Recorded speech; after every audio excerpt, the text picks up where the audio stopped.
Assalamualaikum, salam Malaysia Madani, Kanta 744 mendahului berita. Dimulakan dengan rangkuman laporan utama dalam segmen esensi. Beberapa negara ASEAN menunjukkan minat menyertai BRICS selepas Malaysia menyatakan hasrat untuk menjadi sebahagian daripada blok ekonomi itu. Perdana Menteri berkata ia langkah terbaik ASEAN bagi memantapkan ekonomi serantau bersama rakan dialog. Pendekatan tersebut bagi memastikan kestabilan ASEAN dapat dipelihara mendepani masalah geopolitik. Dakwaan kononnya RUU Mufti Wilayah Persekutuan 2024 digubal secara tergesa-gesa dan dipengaruhi pihak tertentu adalah tidak benar. Menteri di Jabatan Perdana Menteri Hal Ehwal Agama berkata penggubalan RUU itu merupakan usaha kerajaan untuk memartabatkan dan memperkasakan institusi mufti di wilayah-wilayah persekutuan. Menerusi pemerkasaan itu, bidang kefatwaan dan pembangunan hukum syarak akan dapat ditadbir secara teratur, telus serta berwibawa. Malaysia akan menerima ketibaan 2 kapal tentera laut Jerman pada 15 hingga 18 Oktober ini. Menurut kenyataan Wisma Putra, kapal-kapal tersebut akan berlabuh di Terminal Kapal Persiaran Port Klang yang menyaksikan pertukaran lawatan di peringkat tertinggi, terutama selepas lawatan rasmi Perdana Menteri ke Jerman Mac lalu. Kajian pelaksanaan Lemon Law kini berada pada fasa akhir sebelum dimuktamadkan tahun depan. Menteri KPDN berkata kajian penuhnya akan dibawa dalam sesi perbincangan bersama kementerian berkaitan. Lemon Law adalah undang-undang hak tebus rugi pembeli kenderaan bermotor dan barangan lain terhadap produk berulang kali rosak atau gagal penuhi standard kualiti.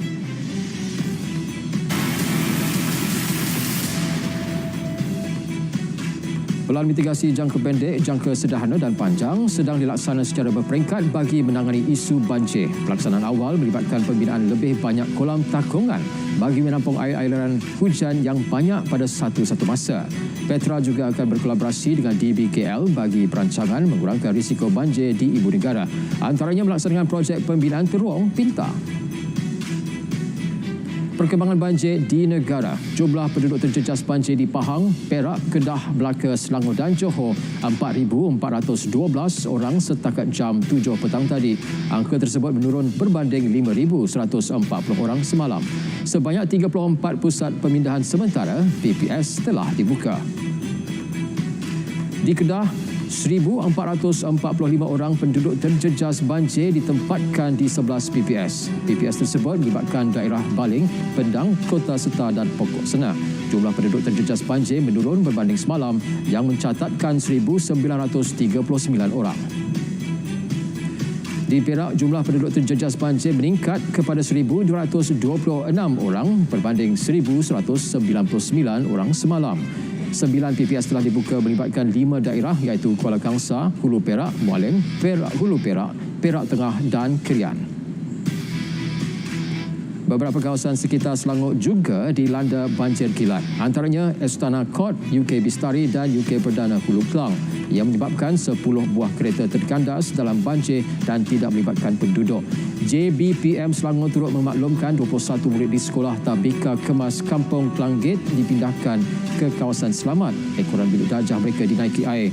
Selain itu, Sekolah Kebangsaan Ulu Klang turut dilaporkan terjejas banjir.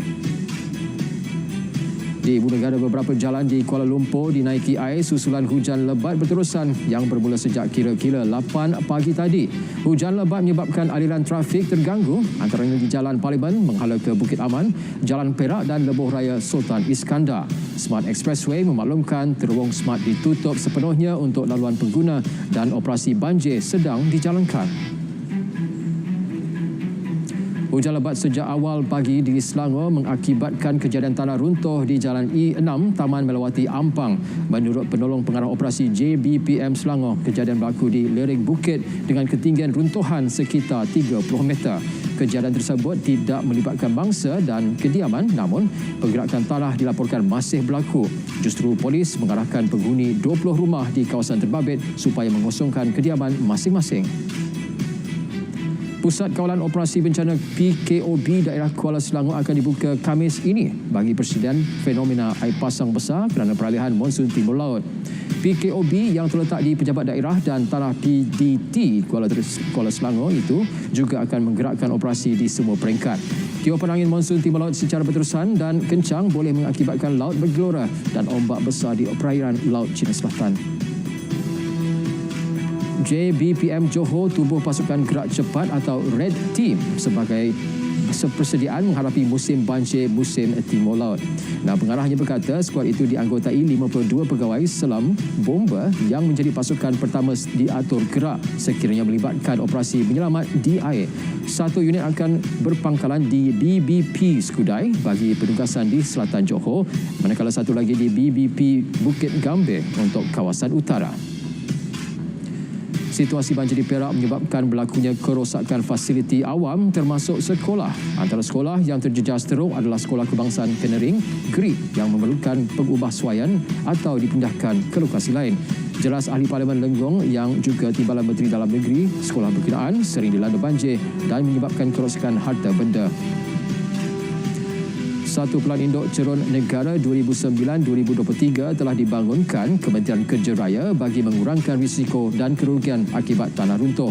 Ia meliputi 11 komponen utama termasuklah dasar dan rangka kerja institusi, penilaian dan pemetaan bahaya serta taksiran kerugian. Garis panduan tersebut dijadikan sebagai rujukan kepada semua agensi berkaitan pemetaan dan penilaian ke atas cerun dalam mengenal pasti tahap bahaya serta risiko cerun. Sebatang pokok menghampap sebuah kenderaan jenis Mitsubishi Triton dalam kejadian yang berlaku di bulatan UiTM Seksyen 1 Shah Alam pagi tadi.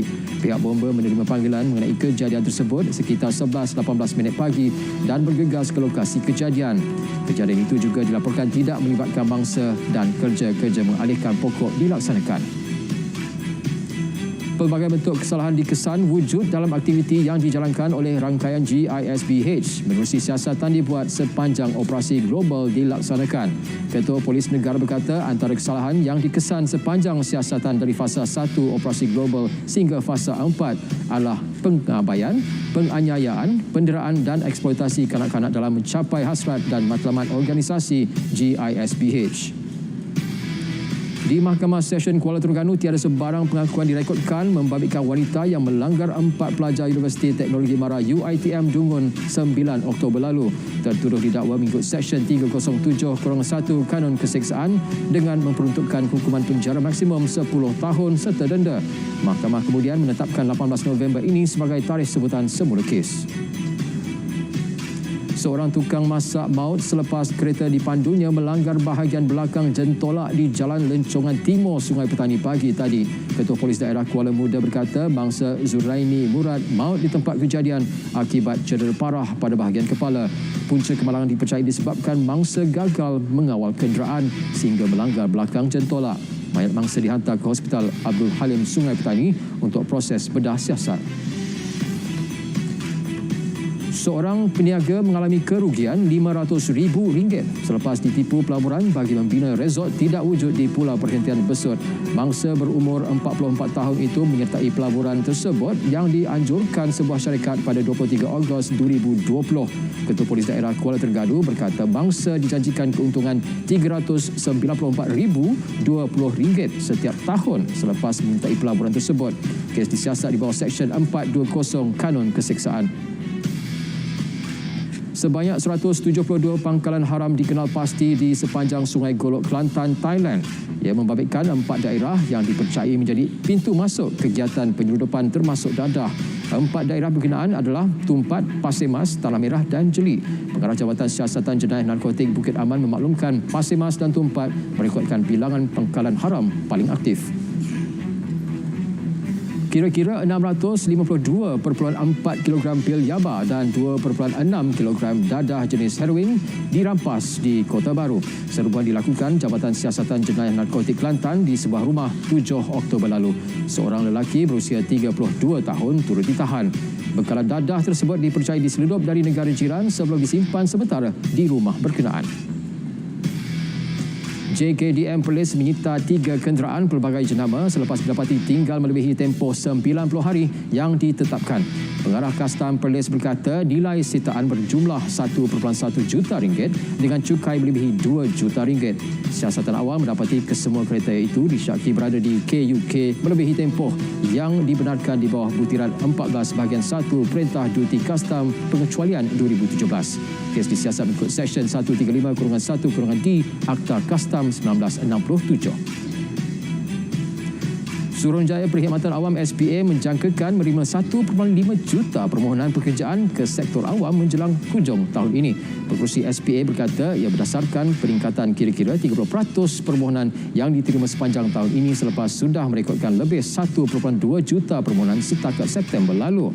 Peningkatan permohonan itu didorong pengumuman pelarasan gaji penjawat awam baru oleh Perdana Menteri baru-baru ini.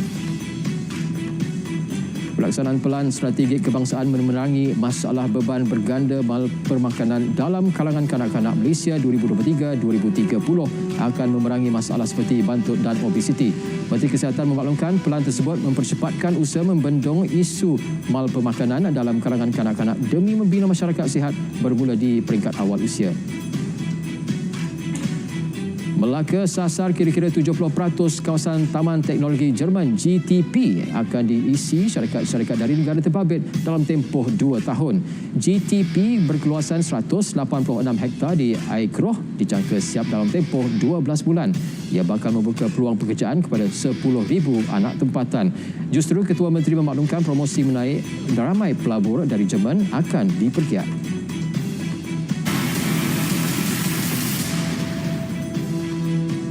Cadangan Rangka Kerja Cukai berbilang tahun MYTF berupaya tingkatkan kecekapan sistem cukai serta meningkatkan hasil. Presiden Institut Percukaian Malaysia berkata, menerusi rangka kerja itu, dasar dan kadar cukai lebih jelas dapat diwujudkan untuk tempoh tertentu. Jelasnya MYTF seharusnya meliputi beberapa aspek seperti objektif dasar cukai, pembaharuan perundangan serta insentif dan pengecualian cukai. Kerajaan sedang mempertimbang penetapan kriteria lebih jelas yang menumpukan pemberian insentif bagi pelaburan bernilai tinggi. Timbalan Menteri Pelaburan, Perdagangan dan Industri berkata ia perlu sejajar dengan aspirasi pelaburan nasional dan Pelan Perindustrian Baharu 2030. Jelasnya setiap kemasukan pelaburan perlu menyumbang kepada penyelidikan, pembangunan serta keupayaan teknologi dan inovasi di Malaysia. Jualan kenderaan baharu di Malaysia susut 15% September lepas. Menurut Persatuan Otomotif Malaysia, jumlah volume industri merekodkan 58,032 jualan unit kenderaan berbanding 68,174 unit pada September tahun lalu. Penyusutan itu didorong bulan pekerja yang lebih singkat. Pengguna turut menantikan sebarang pengumuman berkaitan dalam pembentangan belanjawan 2025.